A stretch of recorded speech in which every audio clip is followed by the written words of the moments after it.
আচ্ছা, মানে অর্থ নিয়ে কথা বলা বা চিন্তা করা এটা অনেকের জন্যই বেশ অস্বস্তিকর একটা বিষয়, তাই না? ঠিক। জীবনের একটা বড় চ্যালেঞ্জও বটে। অবশ্যই।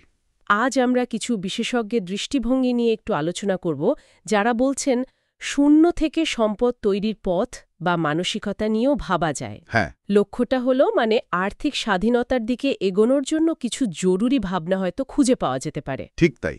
আর অর্থ নিয়ে অস্বস্তিটা তো খুব স্বাভাবিক, তাই না? হ্যাঁ, অনেকেরই মনে হয়, আরে চেষ্টা তো করছি, কিন্তু আর্থিক উন্নতিটা যেন আটকে আছে। ঠিক।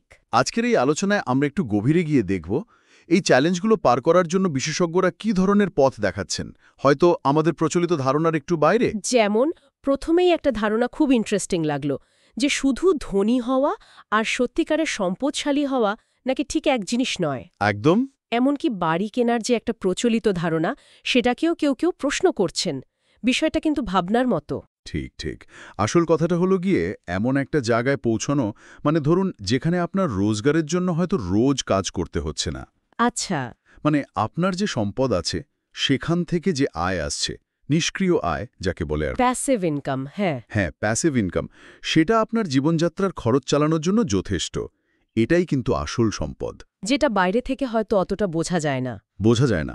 যেমন ধরুন অনেক মাইনে পান এমন একজন চাকুরিজীবীর চেয়েও একজন সাধারণ অবসরপ্রাপ্ত মানুষ কিন্তু বেশি সম্পদশালী হতে পারেন। কি করে? যদি তার ওই জমানো সম্পদ থেকে যে আয় আসছে সেটা তার প্রয়োজন মিটিয়ে দেয়। ও আচ্ছা। তো মূল ফোকাসটা তাই হওয়া উচিত, অর্থনৈতিক নিরাপত্তা। আর সেটা দেখুন খরচের উপর নিয়ন্ত্রণ এনেও সম্ভব। তার মানে কত টাকা আসছে তার চেয়ে বেশি জরুরি হলো টাকাটা কিভাবে নিজের জন্য কাজ করছে। ব্যাপারটা এইরকম? অনেকটা তাই। কিন্তু শুধু জমানো টাকা দিয়ে তো হবে না, আয়ও বাড়াতে হবে। অবশ্যই। আর এখন তো শোনা যাচ্ছে মানে প্রথাগত ডিগ্রির চেয়েও হাতে কলমে কাজে লাগে এমন দক্ষতার কদর বাড়ছে। ঠিক। এই দক্ষতাকে সম্পদে বদলানোর উপায়টা কি তাহলে? এটা খুব জরুরি একটা দিক। মানে আপনার এমন কোনো দক্ষতা খুঁজে বের করতে হবে যা দিয়ে অন্যের সমস্যার সমাধান করা যায়, বা ধরুন কোনো ব্যবসার উন্নতি করা যায়, যেমন আয় বাড়ানো বা খরচ কমানো। আচ্ছা। মজার ব্যাপার হলো এর বিনিময়ে শুধু টাকা নয়, বরং সেই ব্যবসার একটা অংশীদারিত্ব বা লাভের ভাগ চেয়ে নেওয়ার কথাও ভাবা যেতে পারে। তাই নাকি? অংশীদারিত্ব? হ্যাঁ, একে বলা হচ্ছে এক্সপার্টাইজ টু ইকুইটি। মানে আপনার দক্ষতাই আপনার মূল হন। একটা উদাহরণ দিলে ভালো হয়। ধরুন আপনি হয়তো ডিজিটাল মার্কেটিং খুব ভালো বোঝেন। একটা ছোট অনলাইন ব্যবসাকে আপনি সাহায্য করলেন তাদের বিক্রি বাড়াতে। তো নগদ টাকার বদলে আপনি হয়তো তাদের লাভের একটা পার্সেন্টেজ নিলেন।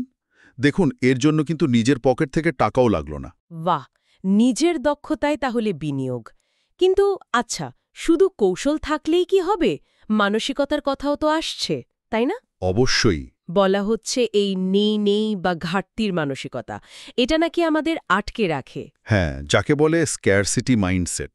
আর প্রচুর আছে বা প্রাচুর্যের মানসিকতা নাকি নতুন সুযোগ এনে দেয়।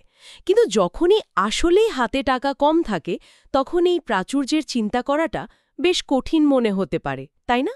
এটা খুবই বাস্তব একটা প্রশ্ন। আর মানসিকতার বিষয়টা কিন্তু সত্যি খুব শক্তিশালী।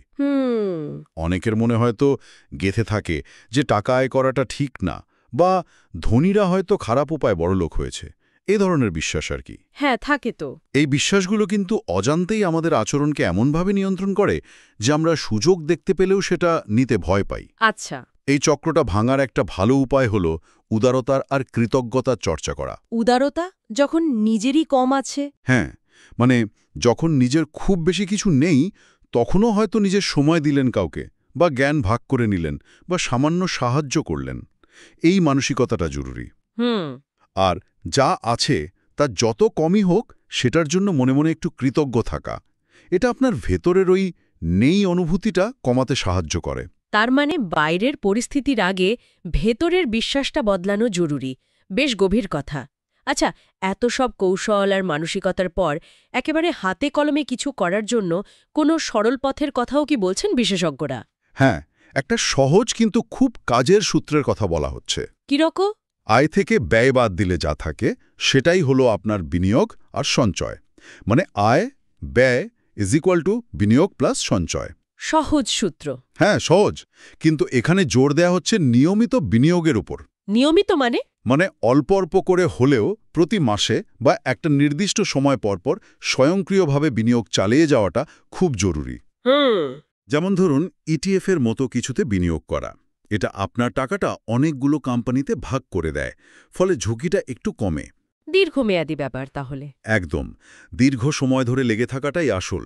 রাতারাতি বড়লোক হওয়ার চিন্তা কিন্তু এখানে নেই। ঠিক। আর হ্যাঁ, আয় বাড়ানোর চেষ্টা তো করতেই হবে, যাতে বিনিয়োগের পরিমাণটা বাড়ানো যায়।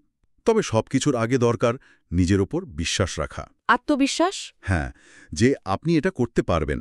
একজন বিশেষজ্ঞের কথা মনে পড়ছে, তিনি নাকি $1 মিলিয়ন আয় করার পরেও বহু বছর একটা পুরনো সাধারণ গাড়ি চালাতেন। তাই? কেন? কারণ তিনি নতুন গাড়ি কেনার চেয়ে ওই টাকাটা ব্যবসায় বা অন্য সম্পদে বিনিয়োগ করাকেই বেশি জরুরি মনে করতেন। দারুণ।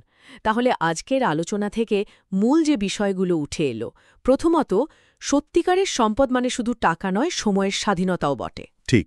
দ্বিতীয়ত, নিজের দক্ষতাকে কাজে লাগিয়েও মানে মূলধন ছাড়াও সুযোগ তৈরি করা সম্ভব। একদম। Expertise to equity. তৃতীয়ত, ওই প্রাচুর্যের মানসিকতা গড়ে তোলাটা খুব জরুরি। হ্যাঁ। আর সবশেষে, নিয়ম মেনে লম্বা সময় ধরে বিনিয়োগ চালিয়ে যাওয়া। হ্যাঁ, এই মূল বিষয়গুলোই। আচ্ছা। এইসব ভিন্ন ভিন্ন কৌশল আর ভাবনার কথা শোনার পর একটা প্রশ্ন কিন্তু মনে আসতেই পারে। কি প্রশ্ন? এই মুহূর্তে যার যা আর্থিক অবস্থা, সেখান থেকে যদি কেউ অর্থনৈতিক নিরাপত্তার দিকে যাত্রা শুরু করতে চায়, তাহলে নিজের ভেতরে থাকা কোন বিশ্বাসটাকে বদলানোটা সবচেয়ে জরুরি? মানে প্রথম পদক্ষেপ কোনটা হওয়া উচিত, এটা নিয়ে একটু ভাবা যেতে পারে।